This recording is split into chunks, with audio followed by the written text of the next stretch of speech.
Welcome to Global News Today, bringing you exclusive insights and fresh perspectives from leading experts and influential decision makers every weekday here on Al Arabiya News. I'm Tom Burges Watson. Coming up on today's program, the US Secretary of State Anthony Blinken pays a visit to Syria's neighbors to seek their support for a diplomatic push to establish an inclusive, non-sectarian government following on from the fall of Bashar Al-Assad. Blinken's tour is mostly focused on Syria, but he's also discussing the situation in Gaza. Meanwhile, the UN General Assembly has voted to demand an immediate ceasefire there, as well as the release of all hostages. The FBI Director Chris Wray announces he's stepping aside before his 10-year term ends. President-elect Donald Trump had said he was planning to fire him. We ask why. And last week's killing of the United Healthcare CEO Brian Thompson raises serious questions about the US healthcare system and serious concerns about the safety of US executives.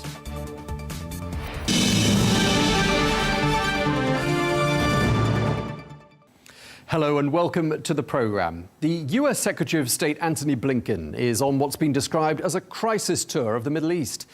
Well, his first stop is Jordan, where he arrived earlier on today, and his visit comes 5 days after the overthrow of the former Syrian president Bashar Al-Assad. So what is Blinken trying to achieve here? Well, Washington's top diplomat is pressing for a Syrian-led transition in Damascus, aiming to pave the way for a new inclusive government and open channels for humanitarian aid. Well, Blinken also says that the US government will fully support the new government in Damascus, and he wants to get neighbouring countries on board as well. Well, tomorrow, Blinken will fly to Turkey. Well, in recent days, neighbouring Israel has been carrying out large-scale strikes on Syria, which Israel says are intended to destroy strategic weapons in the country. Well, shortly after Assad fled Syria, the Israeli Prime Minister Benjamin Netanyahu announced that he'd ordered his army to seize the demilitarized zone in the Syrian-controlled part of the Golan Heights, a move viewed by some countries as a violation of a 1974 agreement which established the UN patrolled buffer zone. Well, to tell us more, we can speak now to Dan Meridor, who is the former Israeli Deputy Prime Minister and Minister of Intelligence, who joins us from Jerusalem. Thank you very much indeed for joining us, sir. Did you see... Thank you. Good to be here with you. Thank you. Did you see the fall of Bashar al-Assad coming? No, I did not. As many things in recent years or in my life experience, we are sure that we know enough, with good intelligence, good assessment, and we make mistakes. One was at the 1973 war. The other was on October 7th, 2023, last year, with the attack of the barbaric Hamas group, and then the attack of Hezbollah on us. And yes, we did not see the fall. I did not see the fall of the Assad regime, I have to say. Let me just make clear, I'm not the government now. I'm not in the government. I speak for myself, and maybe other people knew. I don't think so. Things sometimes happen that we don't expect. And it's after over 50 years of the Assad family rule over Syria, not a very democratic rule, I have to say. But the collapse of this regime is creating an opportunity for a new era for Syria and for all of us. Yes, indeed, and I appreciate you pointing out that you're a former minister and a former deputy prime minister. You do not represent the government of Israel. But tell me this, do you think people in Israel feel safer without Bashar al-Assad in power in Damascus? Well, I would say this, we don't know what comes next, and it's in the making now. Maybe Secretary Blinken's visit has to do with that, and the talks with Turkey, which might have had something to do with what happened in Syria, has to do with that.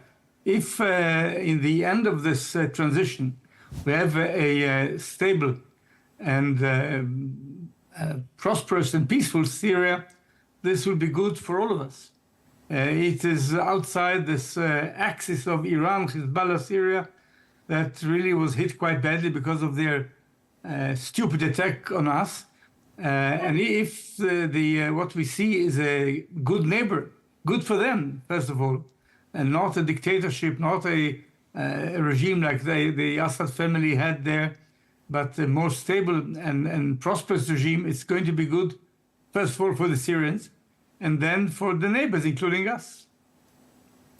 We've heard numerous reports of Israeli strikes across Syrian territory during the last few days. The latest strikes reportedly close to Damascus. What's your understanding of what Israel is trying to achieve here? Well, here I have to repeat, I'm not speaking for the government. I don't have in my possession the calculation. People say in the press that they wanted to make sure that those who come in will not be the Al-Qaeda sort of people who will be a big problem for all of us, but I can't tell you. Assad had, I suppose, had been piling up capability of chemical weapons, maybe chemical weapons. This might have been the target. I'm not a good source for this question. I don't know the answer. In the end, this is not the solution. The solution needs to be a stable Syrian regime, hopefully for them inclusive with all the sects, whether it's Alawites or Shiites or Sunni or Druze or Christians, whoever there is. And maybe Syria will try to catch its place in a more normal atmosphere than in the past. What happens now is people try to make sure that their interests are guarded, but in the end, it's the Syrian interest that should be taken into account, hopefully by a stable and peaceful regime. Indeed, but when we look at these 500 plus Israeli strikes that have been carried out across Syria during the last few days, I mean, I know you can only speculate, but there are a lot of people speculating as well on Israel's behalf that this is all part of some sort of territorial expansion plan. What do you say to that? As I said, I don't speak for the government, and to tell you secretly, nobody here is I'm in opposition to the government, so I'm not the guy to ask. But I don't think it's an expansion plan. This seems crazy. I don't think so. What we need is a stable and peaceful neighbor, not expansion. What is expansion for? I don't think that's the goal. But again, you need to find somebody from the government, and they will answer you more authoritatively than I can do. Are you encouraged by the messages we've heard coming out of the new leadership in Damascus? Well, I see television, I hear the press. I don't know who speaks for what. Whether Mr. Al-Julani is seeking peace and stability and good neighborly relationship, then it's great. If it's not there and if he does not consolidate the power, I don't know who comes next. It's a big question mark. No doubt the Assad regime was not one of the good guys, first of all, for Syria. They massacred hundreds of thousands of Syrians in what they called mistakenly the Arab Spring. It was a very heavy spring then. So it was not a good regime for the Syrians, first of all. Now they fled, they're out. Will there be a better regime? No, they can take the option or the example of Egypt, who had peace with us, and I think is gaining from it. No Israeli or Egyptian was killed or wounded in over almost 50 years now. Jordan and Israel have a peace treaty, another peace treaty that works well for both sides. It's not that all problems are over. We have the Palestinian question that is not yet resolved and needs to be resolved. But there was the Iranian Axis threat that was threatening not merely us, but what they call the moderate Sunni countries, both the nuclear ambitions and the subversive activities all over the place with the proxies. And if the Sixes has been dealt a blow, I don't think people should be sorry for that. Will there be a stability? I hope there is, and I hope we can contribute to that. As we said in the introduction, the US Secretary of State Anthony Blinken is in Jordan on this so-called crisis tour. I believe it's his 12th visit to the region since the 7th of October attacks of last year. What do you think he can achieve during this regional visit? Well, I have no clue as to what he is about. I think that, first of all, Jordan might have been on the target list of the Iranian Axis, and they might have been trying to destabilize it. I hope this is somewhat, if not over, at least much weaker challenge now. Jordan is a neighbor of Syria. And in the past, Syria attacked Jordan in 1970, trying to topple down the regime. And we have helped King Hussein to survive, if you remember that. I think that Jordan has an interest. They have, I think, many Syrian refugees in Jordan. So I think the feeling that America is in good context, an ally, if you like, with Jordan is important for Jordan. There is a vacuum here if really what we see is a weakening of the Iranian influence here. Who fills in this vacuum? I think if America steps in, it's good for everybody. If others will step in, I don't know what the result will be. One of the dilemmas for the United States and for lots of other countries as well is looking at the new leaders in Damascus and asking whether the group in charge, Hayat Tahrir al-Sham, HTS, should be taken off a terrorism designation list. Knowing what you know of them, and I know you're not party to sort of internal government documents, but what's your thinking? Should they go off that list? I don't know enough. I know things about the past. Everybody knows that. They were not the good guys. They were part of terror groups. Have they changed? Do they really mean to rule Syria peacefully? It was quite encouraging to understand that there was an instruction not to go for vengeance and not to destroy everything around you. We'll see how it develops. If they want to be inclusive and find a way to resuscitate Syria from the awful results of the Assad regime and the massacres, then it's good. I can't tell you. I don't know enough. I believe the American intelligence and maybe ours and others will try to find out as much as they can. And I think people will be judged by their actions, and the people will see what they do. The tones that came out of Damascus were a little more encouraging than what one might have expected. But is it just music? Is the lyrics different lyrics? We'll hear. One of the things we heard from King Abdullah in Jordan there in those talks with Anthony Blinken was that the first step towards reaching comprehensive regional calm is to end the Israeli war in Gaza, he said. Why do you think there's been so little progress when it comes to the diplomacy? And as we've been saying, 12 visits to the region by Anthony Blinken, still no ceasefire. Why not? Well, I hear what the Americans said. They said Hamas is to take the blame. They don't want to come in, so I can't speak for them. Hamas has been hit very badly, but still they hold 100 hostages that they kidnapped. And they like robbers. They want ransoms. They want something in return. And as long as they are not ready to return them, there won't be an end to the war. There were negotiations. There are negotiations being held, I understand, behind the scenes, not on the screen. So I don't know. I don't see any reason to continue the war in Gaza if they really let all the prisoners go, those that they kept. It's civilians that were taken from their homes, from their beds, in an awful way. Some of them are already dead, some may be dying, so we need to do it quickly. But the other question is, who rules Gaza next? Is it Hamas again, or is there a way that the Palestinian leadership will have another option, which is more positive? The Palestinian Authority, which is quite weak, I have to admit, with help of maybe other Arab countries, maybe some other arrangement, but it's not only the military side of Hamas. Hamas does not accept the very existence of Israel. They say it openly, and they will not go for any agreement. So they should not be the rulers of Gaza, as far as one can say. Is there an option? I don't know. The government is not, I don't influence the government. I would try to include the Palestinian Authority, although they are not the strongest now. I think they are the address, with help of others, to rebuild a control and government in Gaza. We have left Gaza altogether almost 10 years ago, 9 years ago, 20 years ago, in 2005.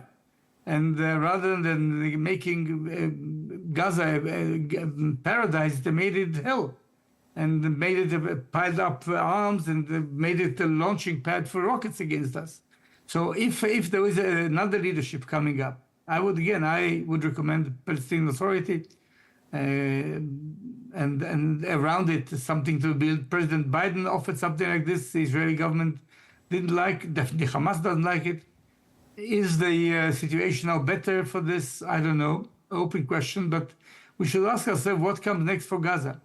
After the war is over, hopefully as soon as possible, and the hostages released and going back to the families, those who are alive and those who are dead, unfortunately, the body should be brought back. This should be over, as it may be over in Lebanon. Hopefully, it seems better there. And then both countries, Lebanon with all that happened there and the Gaza area that is independent of Israel for over 20 years, needs to find a way to live peacefully and successfully for their own population and for their neighbors, including us.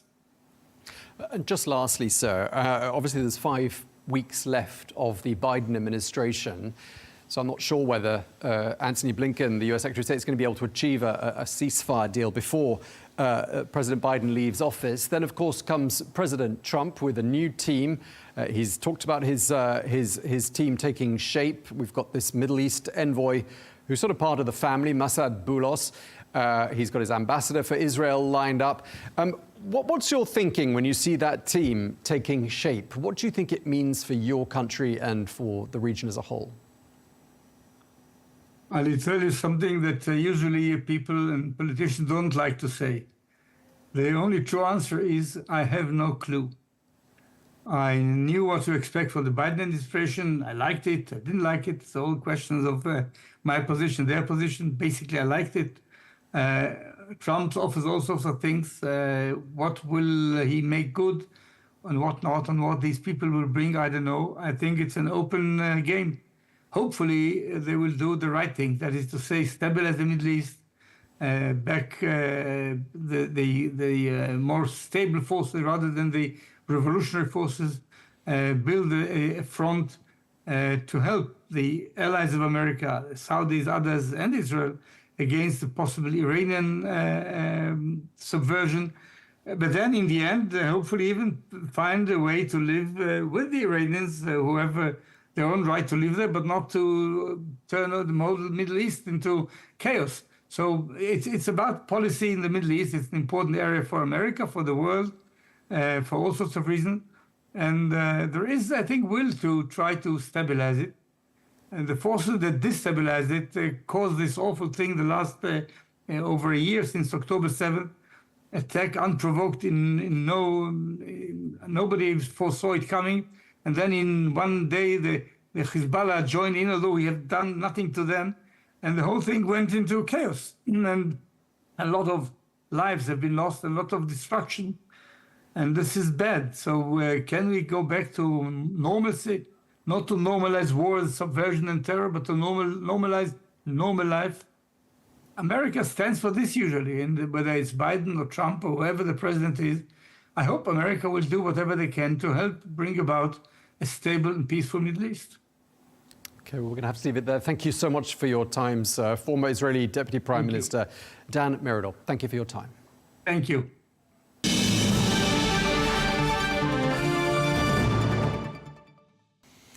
Moving on now, an immediate, unconditional and permanent ceasefire in Gaza. That is the overwhelming demand at the UN General Assembly votes. 158 out of 193 countries voted in favor of that motion.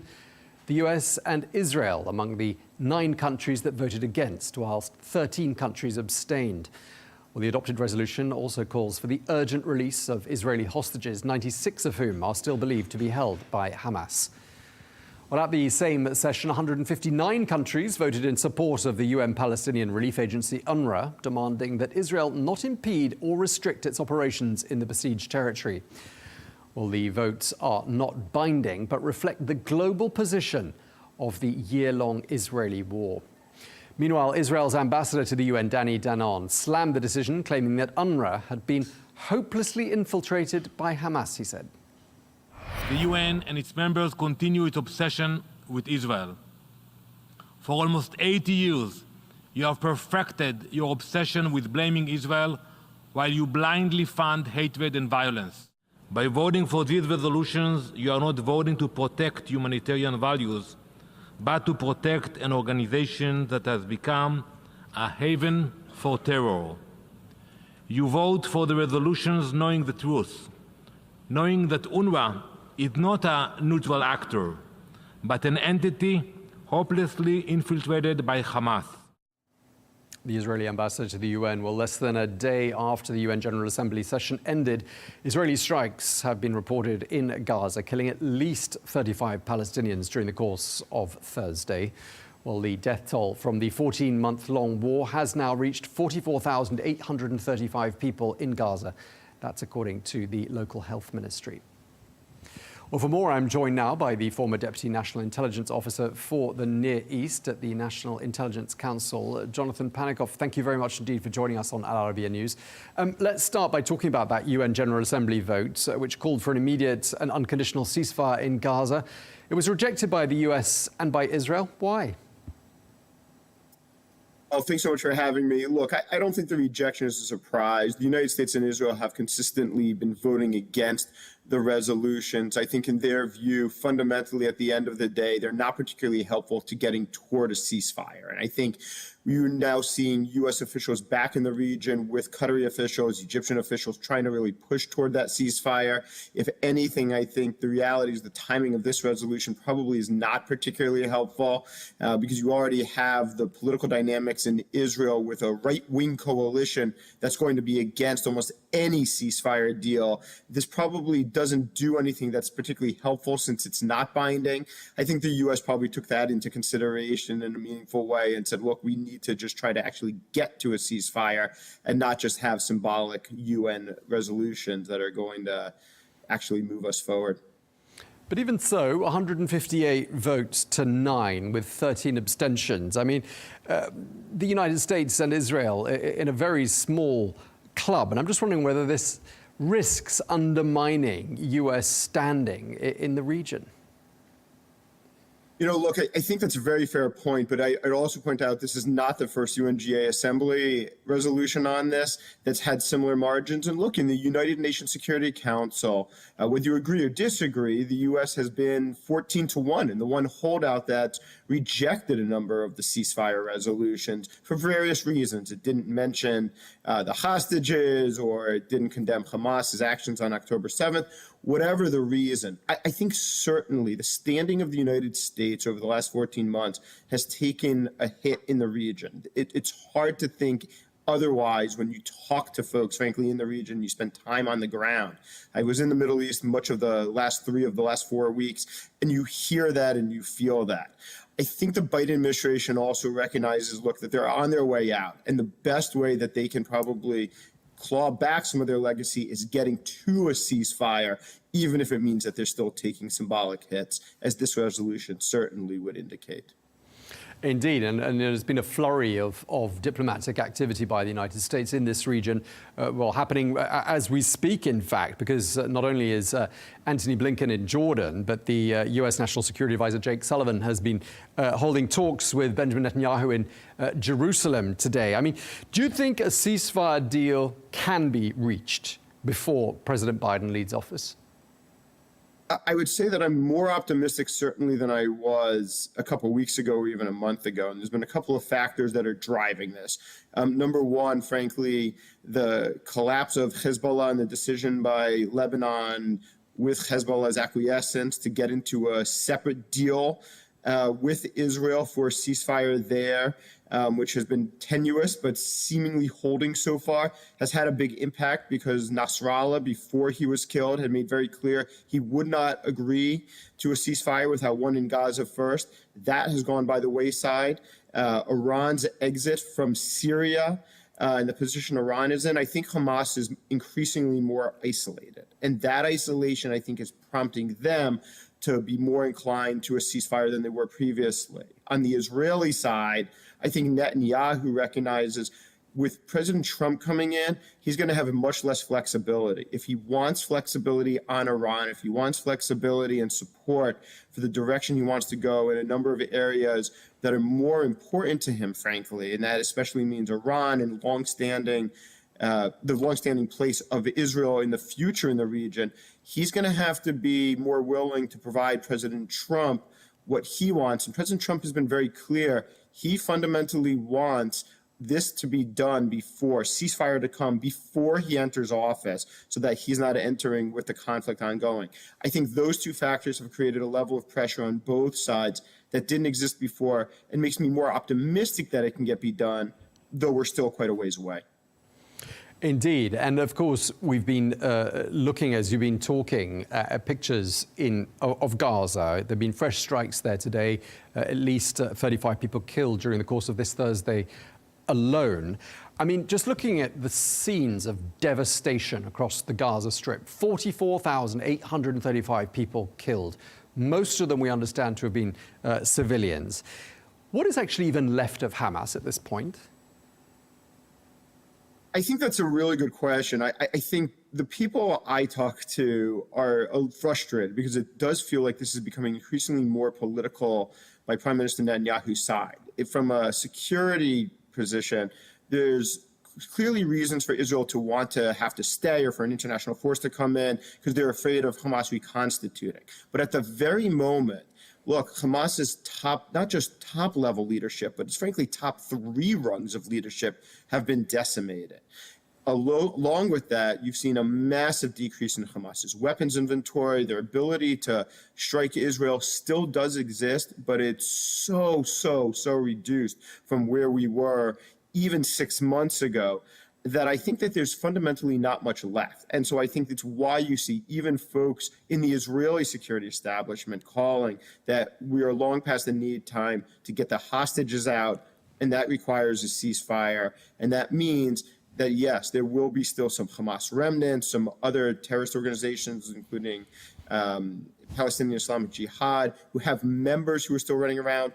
But at this point, the idea that Hamas poses even close to the same threat to Israel that they did on October 7th is just fundamentally untrue. And we've been talking about the enormous shifts in the Middle East during these last couple of months. I mean, the departure of Bashar Al-Assad has taken most of the guests we've had on this channel by surprise, the speed at which it happened at any rate. Israel now carrying out these airstrikes right across Syria.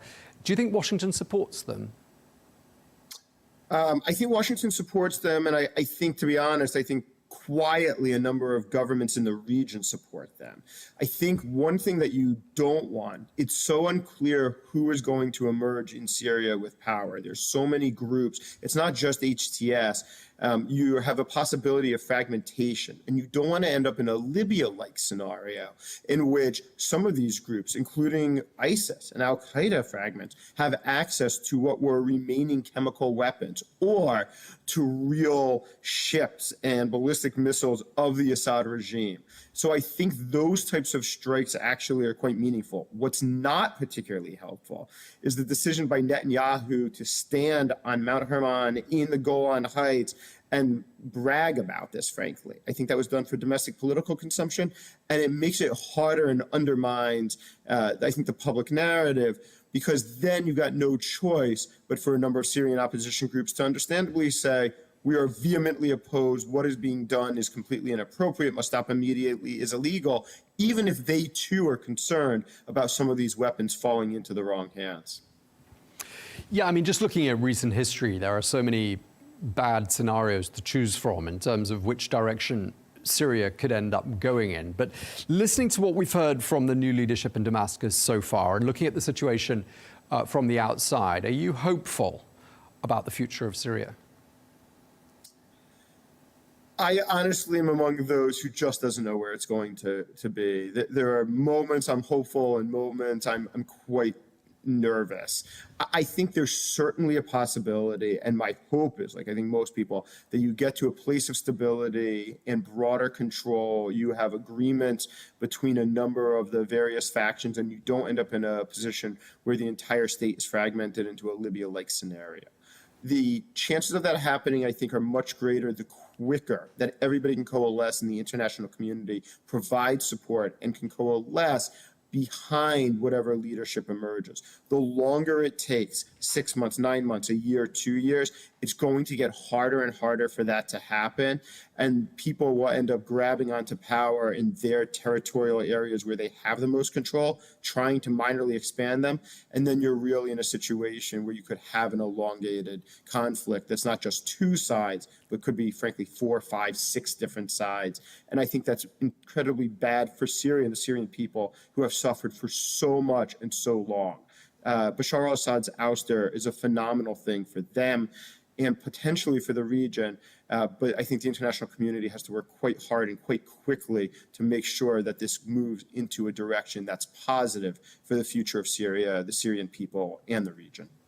Indeed, and as we've been saying, just a few weeks left of the Biden administration and the return of Donald Trump to the White House. He's announced his Middle East envoy, Massad Boulos, whose job is now looking increasingly complicated. But at the same time, I'm just wondering, lastly, and looking forwards, I mean, do you see that there's a real opportunity as far as Washington is concerned for bringing some stability, some lasting stability to this particular region of the Middle East?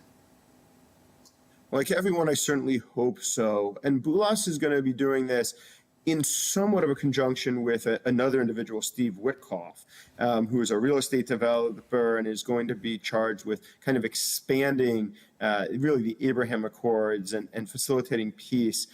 I think the two of them are probably a good tag team. Boulos knows the region quite well, but they both come from the business community. And so you're talking about people who, like President-elect Trump, fundamentally want to see a deal cut in order to increase stability for the region and frankly, for the world. I think the challenges obviously are greater than they were even a month ago. But the Trump administration has created a lot of credibility in the Middle East. It's the opposite, frankly, of where they stand in Europe. And so I think that there are opportunities, but it's really going to come down to, are they able to shape events, or events, frankly, going to drive them? Right? Is there going to be increased hostilities with Iran, which then implicates the Gulf states? Or are you going to be able to move on and actually get some sort of deal that the Biden administration was unable to get of the last few years? I think Syria, Libya, Sudan, if we go further away, are all going to play into these questions.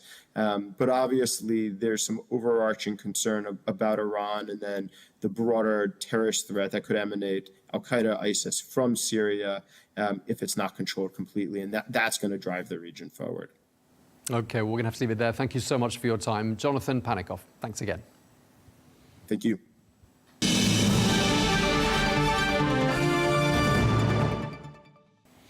Now, the FBI Director, Christopher Wray, has announced his resignation. Well, he was behind one of the Bureau's largest investigations, notably the probe into the January 6th US Capitol attack. Well, Wray says that his resignation will take effect at the end of the Biden administration next month. Well, his investigation into the Capitol attack led to the arrest of more than 1,500 people who were accused of breaking the law. Well, the US President-elect Donald Trump had signaled his intent to fire him anyway and replace him with Kash Patel. Well, Wray still had 3 years remaining of his 10-year term at the helm of the FBI. Well, in a Truth Social post, Donald Trump responded saying that Wray's resignation will, quote, end the weaponization of what has become known as the United States Department of Injustice. Well, the relationship between Trump and Wray soured after he left the White House in 2021. He accused Wray and the FBI of carrying out investigations for political reasons. Well, for more analysis, we can speak now to Professor David K. Johnston, who is a former New York Times Pulitzer Prize-winning journalist and now professor of practice at Rochester Institute of Technology. Thank you very much indeed for joining us. The FBI Director Chris Wray is supposed to have a 10-year term, meaning he still has a couple of years left. Why has he resigned now? Well, Donald Trump was going to fire him anyway. The law requires he have cause. There is no cause to fire him. And I think Wray decided the Bureau will be better off if he doesn't put it through the turmoil of fighting for his last 3 years. It's probably also not inconsequential that he'll go back to a law practice that was paying him about $1 million a month. OK, so he's probably not going to get a pay cut by switching back to the legal world. But how rare is it for an FBI director to leave before their 10-year term is up? Oh, this is a rather extraordinary development, particularly because the 10-year term was put in place so that we wouldn't have politicized directors. Now, Kash Patel, Donald Trump's choice, is a fierce Trump loyalist and has made it clear he's going to go after FBI agents who worked on the investigations of Donald Trump's crimes, especially the national security documents that Trump illegally took to his Mar-a-Lago home in Florida. Yeah, and Wray would say he was simply doing his job, wasn't he? Yes, and in fact, he was doing his job. But Donald Trump is someone who I've covered for 36 years and who believes that he is unique, that he is above the law, he is uniquely qualified, even though he's utterly unqualified. And Donald creates his own reality. He lives in this fictional world in his head, and that's why he's so adaptable to things. He just makes it up. And unfortunately, a lot of otherwise sane human beings join in his fantasies. Okay, I mean, the United States faces some pretty serious challenges, doesn't it? Namely, confronting... Oh, it does. And a particular concern here is that the FBI has two functions. One is traditional crime, a bank robbery, drug trafficking, things like that. But half of its mission is counterintelligence. And Kash Patel has suggested that he is very hostile to this role of counterintelligence. I suspect that the Five Eyes program, that's the United States, Canada, the United Kingdom, Australia, and New Zealand, in sharing intelligence will be deeply challenged because the other members of the Five Eyes group are not going to openly share a lot of intelligence out of concern that it may end up in Moscow. Okay, and as you say, you know, some pretty important issues for the FBI to be focused on, notably espionage, terrorism, violent crime you mentioned as well. I mean, this isn't all about Donald Trump. What's best for the United States? What's best for US security? Should Chris Wray therefore stay in his job? Well, Christopher Wray, who Trump appointed, has actually done quite a good job. I was skeptical of him when he was appointed, but he has demonstrated significant management skill. There certainly have been some missteps. In an organization with 45,000 people, you shouldn't be surprised that individual agents here and there have acted improperly. But overall, they've done a very good job. They have thwarted numerous terrorist attacks and compromised a number of cells of people who were sent to the U.S. to do harm.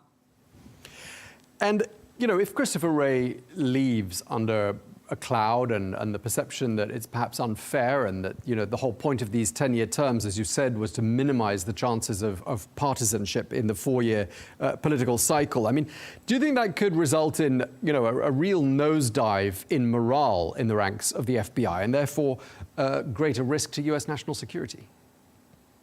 Yes, I think you're going to see some very experienced and senior FBI officials decide it's time to take retirement and go somewhere else. Kash Patel announced that I think he was being dramatic, not literal, but he said that when he takes charge, he's going to instantly shut down the FBI headquarters in Washington and send the 7,000 people who work there out to work as cops. Well, of course, that's where you manage. It's where you have forensics and analysis and supervision. Nobody runs a large organization without management at the top to direct the use of resources and decide which cases you're going to pursue. Secondly, Trump has made it very clear that he expects the FBI and the Justice Department to go after people he perceives as enemies. And I may well be on his list. We don't know who they're going to go after. But that's not what law enforcement is supposed to do. That's what law enforcement does in a society like the one in Syria, where the dictator was just overthrown. Yeah, I mean, we've been talking about Kash Patel, and while you were talking about him as well, we saw some pictures of him there on the screen. You know, not a figure that's known perhaps to a wide international audience simply because he hasn't actually even worked at the FBI before, as far as I'm aware. And I'm just wondering, assuming he's confirmed, what's he likely to bring to the table as the head of the FBI? Well, yeah, Patel has a glancing familiarity with federal law enforcement. He was a prosecutor at one time, but none of the chops that you would expect to run the FBI. And his overwhelming reputation, what's in the book that he wrote and his speeches, is that he is there as Donald Trump's attack dog, his personal attack dog. And he intends, he has said, to carry out what Donald Trump wants. That's not what you should expect of the head of the largest and most important law enforcement agency in the United States, the U.S. Justice Department, and the FBI, the investigating arm of the U.S. Justice Department. But I think that's what we're going to see. I think people, after all, Donald Trump has said that he wants members of Congress jailed, even though they're immune, and he knows he can't do that. He wants military officers purged from the ranks, and he wants to eliminate a great many jobs of people who are professional public servants. Indeed, he wants to reshape the entire US government, doesn't he? Yes. Well, I think he actually wants to destroy it. One of my 3 books on Donald Trump documents his efforts in the first administration to destroy the federal government as it's known. He was successful in a few areas, but Donald is not a good manager. He's a con artist, and he operates from bluff and bluster. So the first time around, he didn't have nearly the success I think he will this time, because he's got a whole group of people who are, in some cases, very competent managers and are serious ideologues. And of course, he has a plan called Project 2025, which during the campaign he claimed he knew nothing about, even though he had blessed it when the project began. And now Trump and his surrogates are all saying, well, of course, that was our plan. Indeed, and I just want to go back just briefly to talking about Kash Patel, because a comment that we saw from John Bolton, who has spoken to us here a couple of times at Al Arabiya News, he compared Patel's appointment to the sorts of appointments that we saw made by Stalin when he appointed his chief of the secret police. I mean, how widely shared do you think a view like that is in the corridors of power in Washington? Oh, I think there's a lot of concern and skepticism in Washington, but Donald Trump has made it clear that any Republican senator, and the senators have to approve many of his appointees, including the head of the Justice Department and the FBI, that if they don't go along with him, he will find candidates to run against them in the next election and end their careers. Now, more than 1 million people have died for the United States of America. My father was a 100% disabled veteran of World War II. If you don't have the courage to risk losing your elected position, I don't think you should be holding public office. And as to John Bolton, I don't see the world at all the way John Bolton does, but I respect that he is a serious, competent professional. No concerns about him being a national security advisor to a president. And I would weigh heavily his words about how Kash Patel is utterly unfit. Just going back to Christopher Wray, we're approaching the end of this interview, but Donald Trump appointed him, of course, in 2017.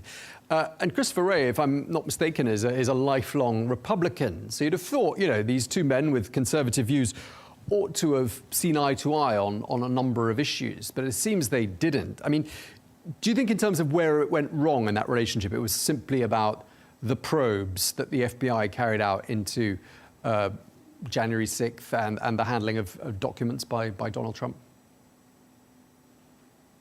Well, I couldn't hear quite all of your question, Tom, but only Republicans have led the FBI since its creation more than a century ago. And FBI agents have risked their lives. Some of them have been killed. Some of them work overseas. But there's a large component that is very focused on issues of national security. And Donald Trump, during his first weeks in his first term, gave away serious U.S. national security secrets, what are known as sources and methods. Who told us that and how we found it out? In a secret meeting with the Russian Foreign Minister Lavrov and Russian Ambassador Kislyak, a meeting we only know about because the Russians announced it. Trump never did.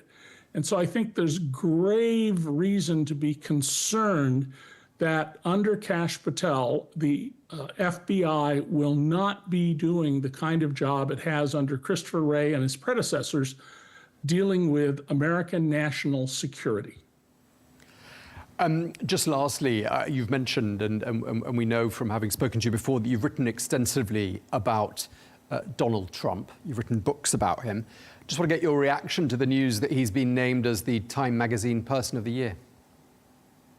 Well, Time magazine has always said that its Person of the Year is not an approval or disapproval. It's a recognition of who was the most significant news figure. And I think you can make a very good case that in 2024, Donald Trump's comeback makes him the most significant person in the news anywhere in the world. Okay, well, it seems like they've got a good argument there in that case. Well, thank you very much for your time. Professor David K. Johnston, Thank you, Tom.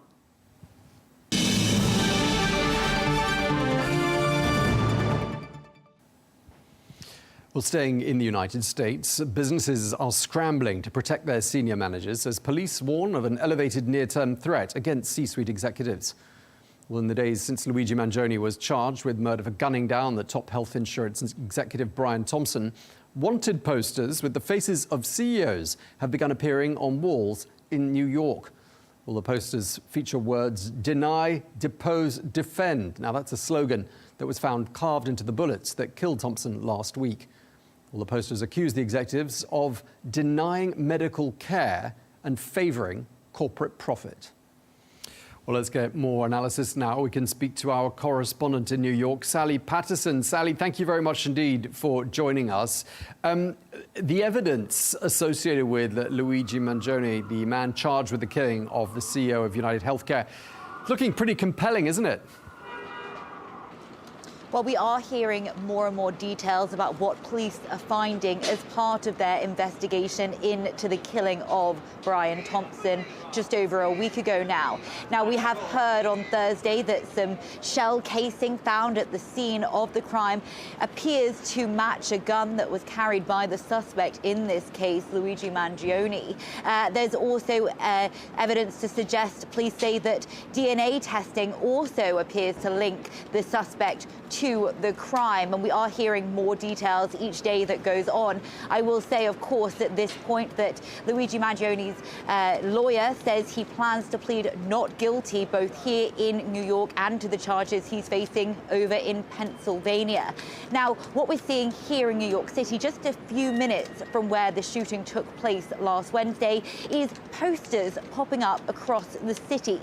And what they are is wanted posters featuring the faces of the CEOs of other healthcare insurance bosses. So we've got various pictures with quotes as well, saying things like United Healthcare killed everyday people for the sake of profit. As a result, it says Brian Thompson was denied his claim to life. Who will be denied yet? Now, the New York Police Department is concerned that that could lead to copycat behavior with other acts of violence taking place across the city that has been condemned, as has the glorification of this killing on social media and in real life as well, with people turning up with these posters and also holding placards appearing to celebrate the death of Thompson. Yeah, I mean, it's an extraordinary story, isn't it? A massive amount of public interest, a huge amount of media attention, lots of conspiracy theories. There's also an online fundraiser for his legal defense. I mean, this is all pretty unprecedented, isn't it? That's right. Some fundraising websites have raised $31,000 as of Wednesday, supporting Mangione and his legal battles here. And what we're hearing from analysts throughout this case and also from legal experts here is that, as I say, he seems to have been almost made into this martyr-type figure. It shows a real dissatisfaction with the healthcare system here in the US, with many people feeling that it is simply broken and is really benefiting from the ill health of those at the very bottom, those on the lowest wages.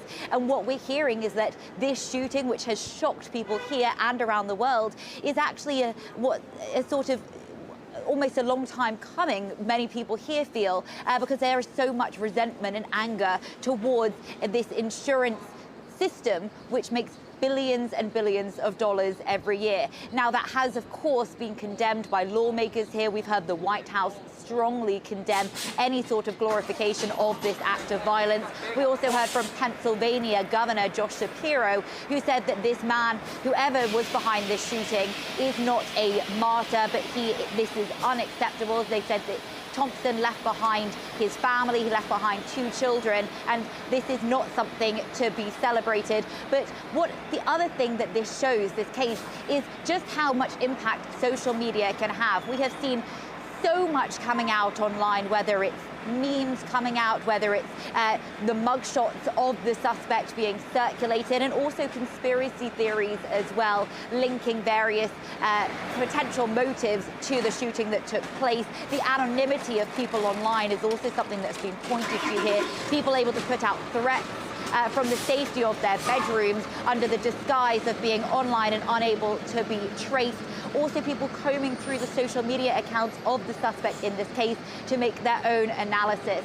Now, of course, I will reiterate that the suspect plans to plead not guilty to all of the charges against him, according to his lawyer. Indeed. I mean, it's an unprecedented case, as you've been saying, for so many different reasons, not just one. But let's just wrap up by taking a closer look at who the man is at the center of all of this. Just tell us a little bit more about who 26-year-old Luigi Mangione is. Well, Luigi Mangione grew up in Baltimore in the state of Maryland. By all accounts, he appears to have had a relatively well-off background. He went to a private all-boys school in Baltimore. He then went on to the University of Pennsylvania, where he received both an undergraduate and a master's degree in computer science. And we've been hearing from his friends, roommates at universities, who've all said that this has been a shocking incident and they didn't see him as a violent person at all. We've also heard from people who he spent extracurricular time with. He went off to a surfing retreat in the state of Hawaii. And people there also said that this was completely unexpected from a man that they had known during that time. Now, what we also understand is that Mangione had a back injury, and it really left him completely debilitated, and that seemed to have changed his life quite dramatically. And there are reports that that could be linked to his motive as to what allegedly then led him to take part in this incident. But of course, we're going to have to wait for police lines to be sure of what really happened. But there is certainly a sense that this was a man who seemed to be doing very well in his life, who seemed to then really lose contact with his friends and family. There are social media accounts coming out of people who seem to be his friends saying, "We can't get hold of you, you're supposed to be coming to my wedding and we can't hear from you." And so he seems to have really gone off grid in the months leading up to this shooting. And I'm sure as police give us more details and prosecutors really get into the details of this case, we'll understand more about the 26-year-old who has been charged with murder of Brian Thompson. OK, Sally Patterson, our correspondent in New York, thank you very much for your update. Well, in the wake of the police investigation, as we were just hearing there from our correspondent in New York, wanted CEO posters have started popping up on the streets of New York. Well, to talk to us more about what's going on, we can speak to Michael Tabman, former FBI special agent. Thank you so much for joining us, Michael. I just want to start by establishing with you what you understand as having been the motive for the death of 50-year-old Brian Thompson. Why was he targeted and killed? Well, I think based on what's being presented to the public, the motivation is clear. It's a frustration with the insurance industry and the lack of perceived responsiveness to the care of their patients. And as seen by the social media response and support for the alleged shooter, that's obviously a sentiment shared by most Americans. Yeah, I mean, we've heard people saying things like denying healthcare coverage to people is murder. I mean, it really sounds like this case has struck a very raw nerve in the United States.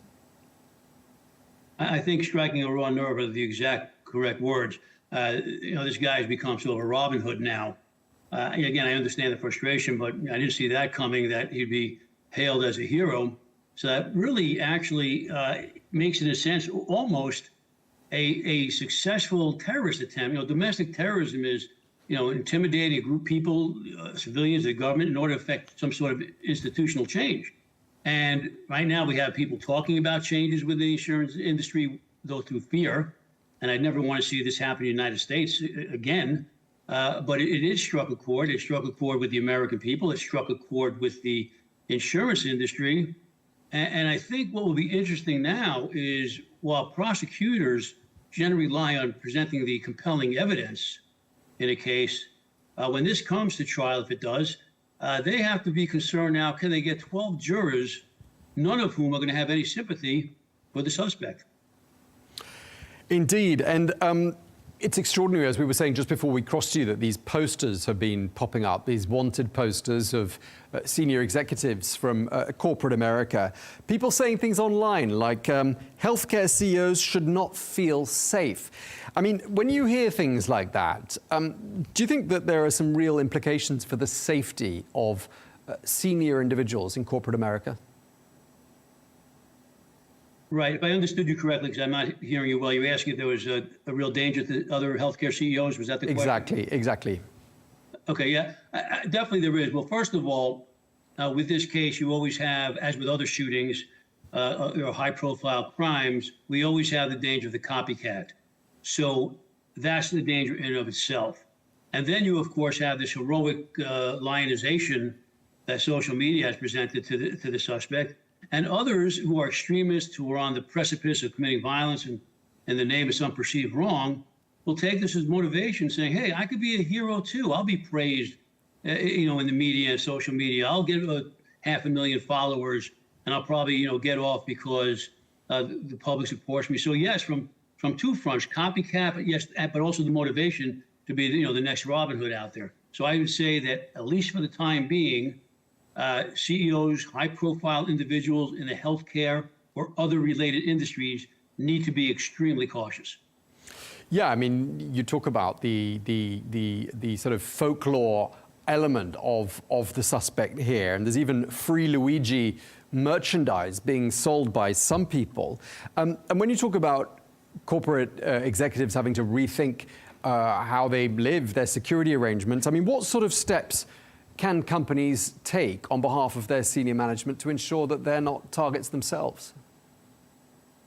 For example, I remember when I was the special agent in charge of the FBI, which was almost 20 years ago, I met with CEOs of high-profile companies individually, for lunch, sometimes at social events, and they never traveled with a security team.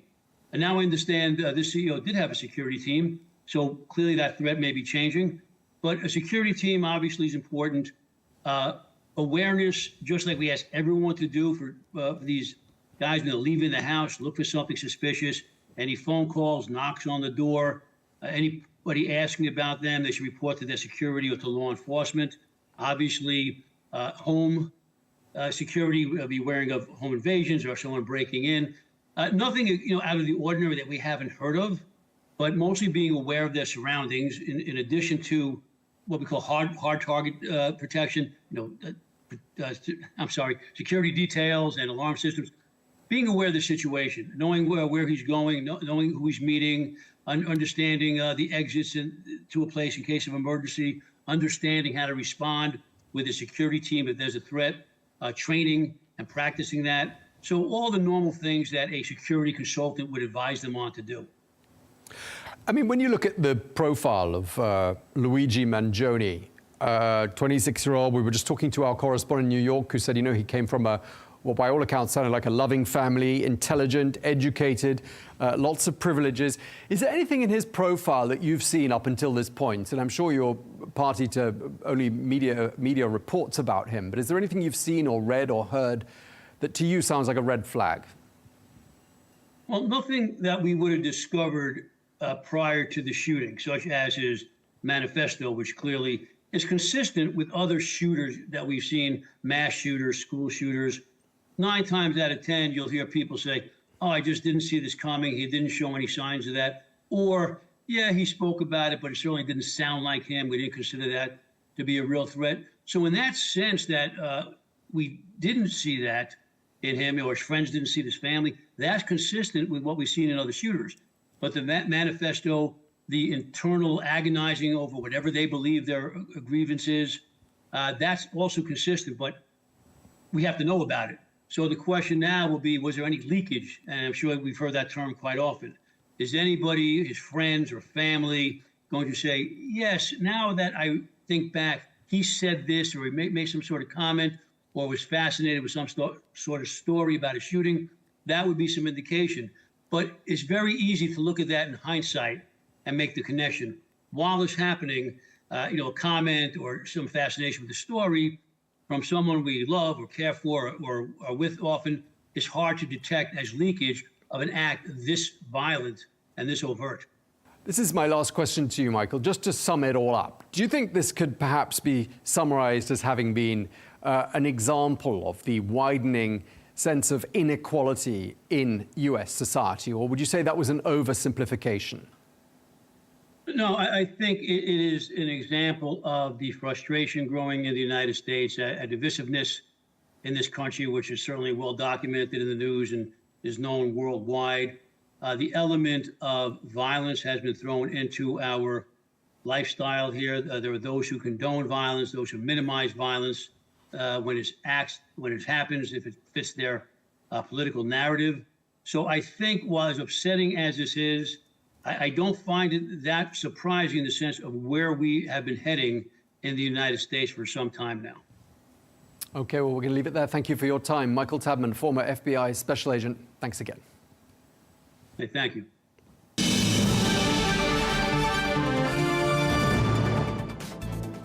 That is all we have time for on Global News today. Thank you very much indeed for watching. Be sure to join us again tomorrow for more exclusive interviews. Until then, bye-bye.